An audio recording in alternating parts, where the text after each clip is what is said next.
दोस्तों, दिल्ली की हवा में एक अजीब सी खुशबू है। खुशबू या फिर बारूद की गंध, आप तय कीजिए। जो दिल्ली की गलियां जानती हैं वो आज हम आपको बताएंगे। और सवाल बड़ा है, क्या नरेंद्र मोदी 2029 तक पीएम बने रहेंगे या फिर कहानी लिखी जा चुकी है? अब की बारी बदलाव की तैयारी। दिल्ली की गलियों में कुछ पक रहा है दोस्तों। बाहर से सब कुछ सामान्य दिखता है, लेकिन सत्ता के गलियारों में हलचल है। बीजेपी के अंदर ऐसा खेल शुरू हो चुका है जो आने वाले समय में पीएम की राजनीतिक विरासत को हिला सकता है। सवाल सिर्फ इतना नहीं, मोदी 2029 तक पीएम रहेंगे या नहीं। असली सवाल है कि आरएसएस और पुरानी बीजेपी लॉबी उन्हें ये मौका देने वाली है। आरएसएस, जिसे मोदी हमेशा अपनी ताकत मानते हैं, अब खुलकर संकेत दे रहे हैं कि पार्टी को चेहरा बदलने की जरूरत है। मोहन भागवत के हाल के बयान व्यक्ति से बड़ा संगठन होता है, केवल लाइन नहीं बल्कि एक ऐसा संदेश है। ये वही संघ है जिसने 2014 में मोदी को पीएम चेहरा बनाकर राजनीति की दिशा बदल दी थी, लेकिन अब वही संघ कह रहा है बहुत हो गया। सबसे बड़ा सवाल, मोदी क्यों नहीं चल पाएंगे 2029 तक? आरएसएस का दबाव, संगठन अब वन मैन शो नहीं चाहता। थकान का फैक्टर, जनता में मोदी मैजिक अब पहले जैसा नहीं। पार्टी के अंदरूनी असंतोष, मंत्री सीएम पुराने नेता सब बदलाव चाहते हैं। योगी फैक्टर, उत्तर प्रदेश का किला और योगी का बढ़ता कद। अंतर्राष्ट्रीय दबाव, भारत को नई इमेज चाहिए और वह एक ही चेहरे से नहीं मिलेगी। दिल्ली में पुराने बीजेपी नेताओं की एक लॉबी फिर से सक्रिय हो रही है। ये वही लोग हैं जो अटल अडवाणी के जमाने में पार्टी का चेहरा हुआ करते थे। मोदी शाह युग में इनकी कोई औकात नहीं रही, लेकिन अब ये लॉबी जोर शोर से बैठकों में लगी है। नाम मत पूछिए, लेकिन संजय जोशी का नाम फिर से फुसफुसाहट में आ रहा है।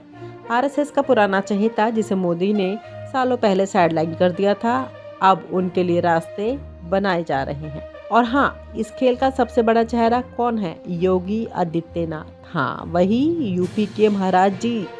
मोदी शाह के लिए योगी अब एक चैलेंज है। योगी का कद इतना बड़ा हो गया है कि दिल्ली में कई लोग डर गए हैं। शाह और योगी के बीच सनातनी कोई नई बात नहीं है। कई बार शाह ने योगी को पार्टी लाइन में लाने की कोशिश की, लेकिन हर बार योगी का जवाब, दिल्ली अपनी जगह, यूपी मेरी जगह। अब सवाल उठता है, मंत्रियों का क्या? बीजेपी के कई सीनियर नेता मोदी मॉडल से थक चुके हैं। मोदी का केंद्रीकृत पावर सिस्टम ने कई लोगों को पॉलिटिकली बेरोजगार कर दिया है।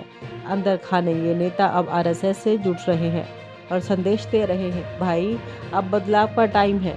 मोदी भागवत रिलेशन पर भी बात कर लेते हैं। दोनों के बीच जो ठंडापन है अब किसी से छुपा नहीं। भागवत और मोदी कभी एक ही पिच पर खेलते थे। आज हालात ये है कि भागवत का हर बयान मोदी के खिलाफ एक संकेत माना जाता है। जब भागवत कहते हैं हम किसी एक व्यक्ति पर निर्भर नहीं रह सकते, तो यह सिर्फ गपशप नहीं बल्कि पॉलिटिकल अलार्म है। दिल्ली के गलियारों में अब ये चर्चा तेज है कि मोदी खुद रास्ता साफ करेंगे या उन्हें बाहर का रास्ता दिखाया जाएगा। बीजेपी में एक धड़ा चाहता है कि 2029 से पहले ही फेस बदला जाए। वजह साफ है, जनता में भी अब मोदी मैजिक थकान दिखा रहा है। महंगाई, बेरोजगारी और लगातार विवादों ने मोदी की इमेज को डेंट किया है। याद कीजिए, मोदी ने 2014 में कहा था हम स्थिर सरकार देंगे, मजबूत सरकार देंगे, लेकिन आज बीजेपी के अंदर ही अस्थिरता का माहौल है। यह इंटरेस्टिंग है कि जब विपक्ष मोदी के खिलाफ मजबूत नहीं हो पाया, तब आरएसएस और बीजेपी का पुराना धड़ा उन्हें चैलेंज कर रहा है। ये सियासत की सबसे बड़ी विडंबना है। अब सोचिए, अगर मोदी हटते हैं तो क्या अमित शाह चेहरा बनेंगे या योगी? क्या कोई नया संक्रिय चेहरा आएगा या फिर बीजेपी में दो खेमे खुलकर आमने सामने आ जाएंगे? अगर ऐसा हुआ तो बीजेपी के लिए सबसे बड़ा संकट होगा।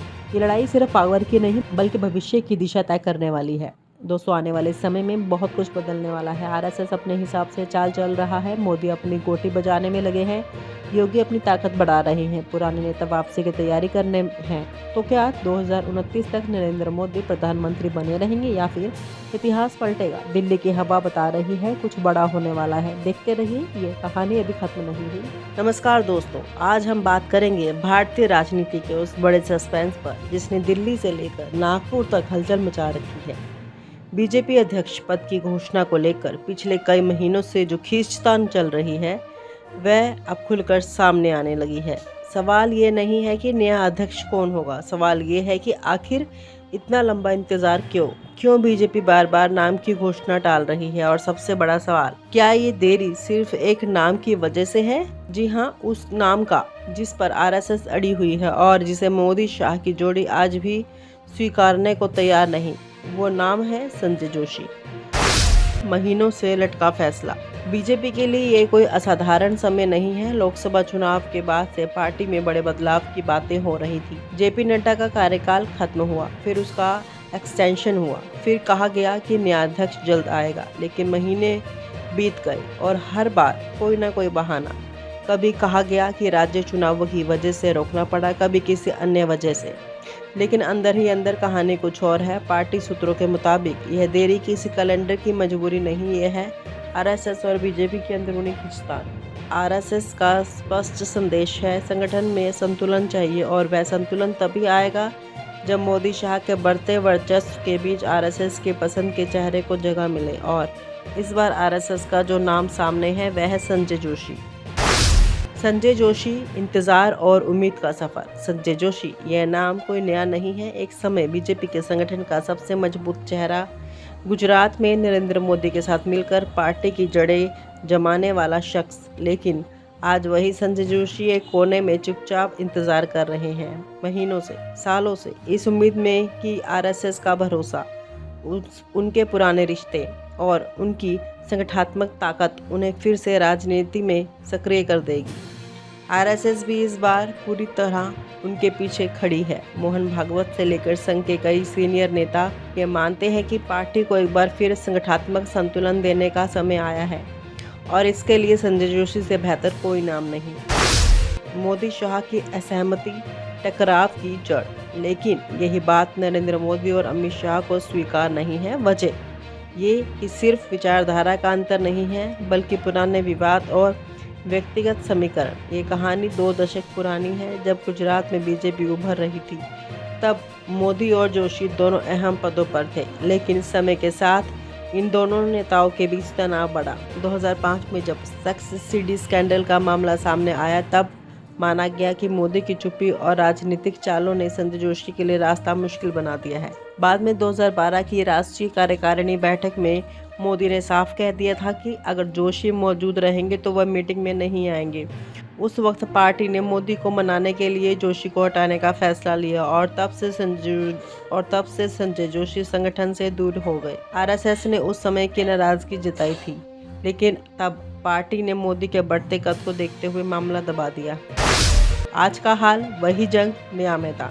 अब जब अध्यक्ष पद का चुनाव होना है, आरएसएस ने फिर संजय जोशी का नाम आगे बढ़ाया। यह सिर्फ एक व्यक्ति का मुद्दा नहीं है, यह सत्ता बनाम संगठन की लड़ाई है। क्या बीजेपी में केवल मोदी शाह का वर्चस्व रहेगा या आरएसएस अपनी पारंपरिक पकड़ बनाए रखेगा? बीजेपी इस पर बैकफुट पर है। मोदी और शाह जानते हैं कि संजय जोशी की वापसी का मतलब होगा संगठन के भीतर का एक नया पावर सेंटर, और यह उनकी रणनीति के लिए खिलाफ है, जिसमें संगठन और सरकार दोनों की कमान पूरी तरह उनके हाथों में होनी चाहिए। देरी की राजनीति, बीजेपी का प्लान। तो फिर क्या किया जा रहा है? घोषणा टालो, माहौल ठंडा करो और वक्त खरीदो। यही प्लान है। यही वजह है कि अध्यक्ष पद की घोषणा के लिए कभी राज्य चुनावों का बहाना, कभी अंतर्राष्ट्रीय दौरे का बहाना, कभी मंत्रिमंडल विस्तार का बहाना सामने लाया गया। लेकिन आरएसएस अब सख्त है। सूत्र बताते हैं कि संघ ने यह साफ कर दिया है कि इस बार उनकी राय को नज़रअंदाज नहीं किया जाएगा। संगठन में संतुलन लाओ या फिर टकराव झेलो। तो अब क्या होगा? क्या मोदी शाह अतः आरएसएस के दबावों में झुकेंगे? क्या संजय जोशी की वापसी होगी या कोई नया नाम देकर संघ को मनाने की कोशिश होगी? क्या ये खींचतान बीजेपी आरएसएस के रिश्तों में अब वक्त का सबसे बड़ा संकट पैदा कर देगी? ये मामला सिर्फ एक नाम की लड़ाई नहीं, बल्कि ये लड़ाई है कंट्रोल की, विचारधारा की और शक्ति संतुलन की, और इसका असर आने वाले चुनावों तक जाएगा। अगर संजय जोशी की वापसी होती है तो यह सिर्फ संगठनात्मक फैसला नहीं होगा, ये एक राजनीतिक मैसेज होगा कि आरएसएस अब भी सबसे ऊपर है। और आप हमसे जुड़े रहने के लिए सब्सक्राइब करें YouTube पर, फॉलो करें Twitter पर और लाइक करें Facebook पर। और ज्यादा जानकारी के लिए आपको टाइप करना होगा सिर्फ न्यूज़ नशा।